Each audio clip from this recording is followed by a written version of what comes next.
नादी तबी breaking news तव्हां सां शेयर कंदासूं त केपी में उस्तादनि पारां सूबाई हुकूमत खे ॾिनल डेडलाइन ख़त्म थी वई आहे। जंहिं बैदि उस्तादनि पारां धरणे जो ऐलान कयो वियो आहे। टीचर्स एसोसिएशन जे सॾ ते 15,000 प्राइमरी स्कूल बंदि कया विया आहिनि। अपग्रेडेशन ऐं ॿियनि मुतालबनि जे मंता लाइ 5 अक्टूबर ताईं ॻाल्हियुनि जी डेडलाइन ॾिनी वई हुई।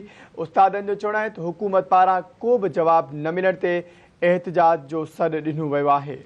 ख़बर आवाज़ से शेयर कई पिया। केपी में उस्तादनि पारां सूबाई हुकूमत खे ॾिनल डेडलाइन ख़त्म थी वई आहे। जंहिं बाद उस्तादनि पारां धरणे जो ऐलान कयो वियो आहे। टीचर्स एसोसिएशन जे सॾ ते 15,000 प्राइमरी स्कूल बंदि कया विया। अपग्रेडेशन ऐं ॿियनि मुतालबनि जी मञता लाइ 5 अक्टूबर ताईं ॻाल्हियुनि जी डेडलाइन ॾिनी वई हुई। उस्तादनि जो चवणु आहे त हुकूमत पारां को बि जवाबु न मिलण ते एहतजाज जो सॾु ॾिनो वियो आहे।